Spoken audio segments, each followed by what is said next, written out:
Guys have been enjoying the snow, and hopefully your e-day work will be pretty painless. The first thing that you have on Edmodo is an adjectives and adverbs practice test. Right now I have that scheduled for Friday. Please watch messages on Edmodo that may change depending on if we have school on Thursday or not. But I'd really like to keep that there so everyone can have a good, strong grade to end the trimester with. So you'll want to take that practice test, and that is not for a grade. Let me reiterate that. But instead, for you to flag which questions you still don't understand, to go back and look at those notes. I am going to repost all of the adverbs and adjectives notes again. You can also go back and look at past quizzes, homework and in class for that. Today, though, we're going to be talking about myths and legends, and we're going to be reading the myth Arachne.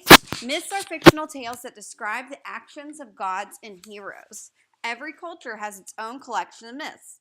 A myth can do one or more of the following: tell how the universe or a culture began, explain something in nature, such as the return of spring after winter, or a volcano, or why we have waves, something like that, to teach a lesson, or to express a value such as courage or honor. So you're going to be looking for those characteristics, especially describing the actions of gods or heroes, telling how the universe or culture began, explaining something in nature, and teaching a lesson, and expressing values and traditions that are important to the culture in this story. So I'm going to read this story to you, and Mary Elise is listening too. So hopefully she can be patient during the story as well. So this is called Arachne. Arachne was a maiden who became famous throughout Greece, though she was neither well-born nor beautiful and came from no great city. She lived in an obscure little village, and her father was a humble dyer of wool. In this, he was very skillful, producing many varied shades, while above all, he was famous for the clear, bright scarlet, which was made from shellfish, and which was the most glorious of all the colors used in ancient Greece. Even more skillful than her father was Arachne. It was her task to spin the fleecy wool into a fine, soft thread, and to weave it into cloth on the high, standing loom within the cottage. Arachne was small and pale from much working. Her eyes were light and her hair was a dusty brown, yet she was quick and graceful, and her fingers, roughened as they were, went so fast that it was hard to follow their flickering movements. So soft and even was her thread, so fine her cloth, so gorgeous her embroidery, that soon her products were well known all over Greece. No one had ever seen the like of them before. At last Arachne's fame became so great.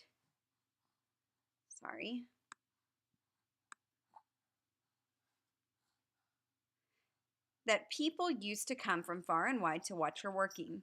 Even the graceful nymphs would steal in from stream and forest and peep shyly through the dark doorway, watching in wonder the white arms of Arachne as she stood at the loom and threw the shuttle from hand to hand between the hanging threads, or drew out the long wool fine as hair from the distaff as she sat spinning.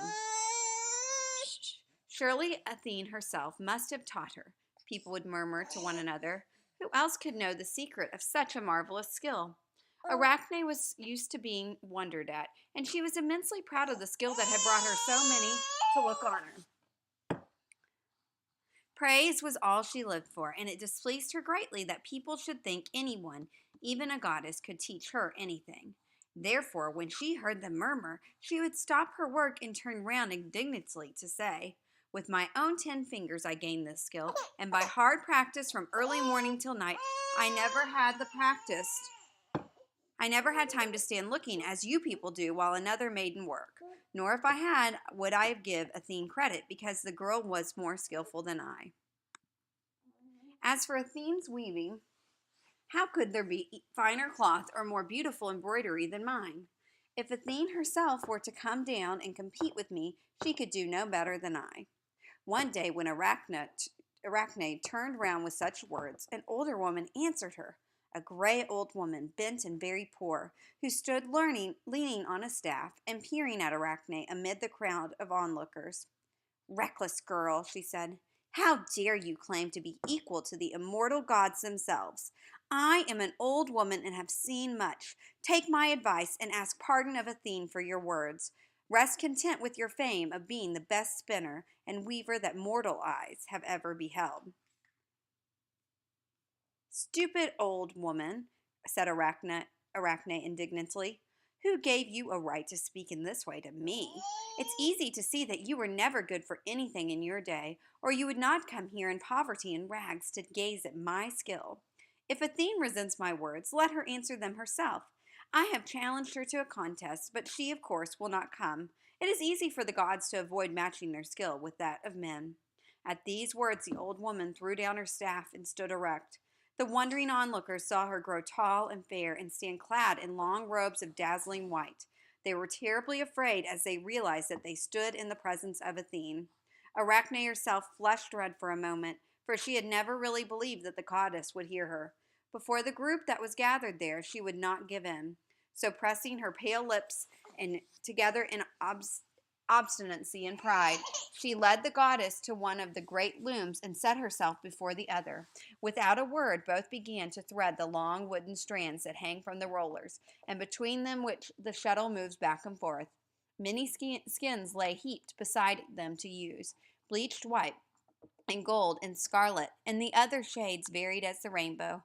Arachne had never thought of giving credit for her success to her father's skill in dyeing, though the actual truth the colors were as remarkable as the cloth itself. Soon there was no sound in the room but the breathing of the onlookers, the whirring of the shuttles, and the creaking of the wooden frames as each pressed the thread up into place or tightened the pegs by which the whole was held straight. The excited crowd in the doorway began to see that the skill of both in truth was very nearly equal, but that, however, the cloth might turn out, the goddess was the quicker of the two.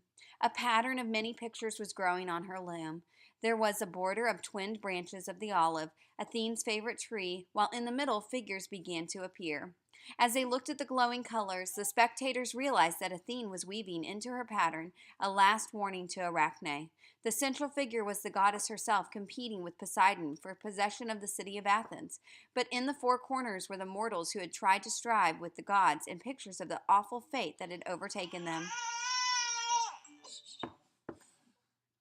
The goddess ended a little before Arachne and stood back from her marvelous work to see what the maiden was doing. Never before had Arachne been matched against anyone whose skill was equal, or even nearly equal to her own. As she stole glances from time to time at Athene and saw the goddess working swiftly, calmly, and always a little faster than herself, she became angry instead of frightened, and an evil thought came into her head.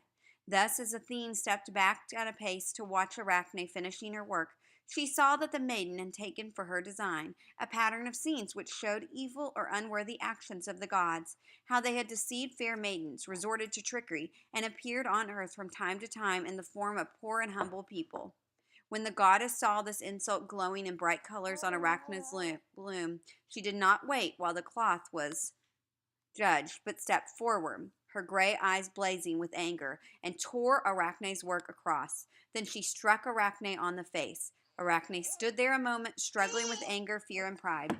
I will not live under this insult, she cried, and seizing a rope from the wall, she made a noose and would have hanged herself. The goddess touched the rope and touched the maiden. Live on, wicked girl, she said.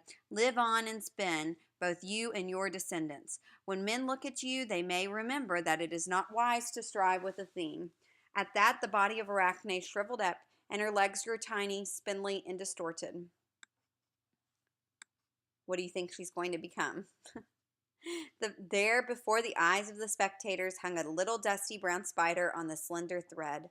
All spiders descend from Arachne, and as the Greeks watched them spinning their thread wonderfully fine, they remembered the contest with Athene, and they thought that it was not right for even the best men to claim equality with the gods. So, on Edmodo, what I'd like for you to do is to make sure, and I don't have this posted yet to pull up for you, is to do your grammar practice test. And then you are going to, let me pull this up. Answer these questions that I'll have posted. So on these here, 1 through 5, all you need to do is finish the sentences, okay? And then on the RTL part, all I need you to do is answer in 2 to 3 sentences. So that's a little bit shorter since it's a snow day. And I want you to have some fun. Just answer these in 2 to 3 sentences to prove to me that you listened to the story. For religion, you'll see on the page that you just need to do your Ash Wednesday reflection, and I want to see that you answer that thoughtfully. It doesn't need to be super long, but I need to see more than just a sentence or two. All right, I hope it's not too much work. Have fun, enjoy your snow day, and hopefully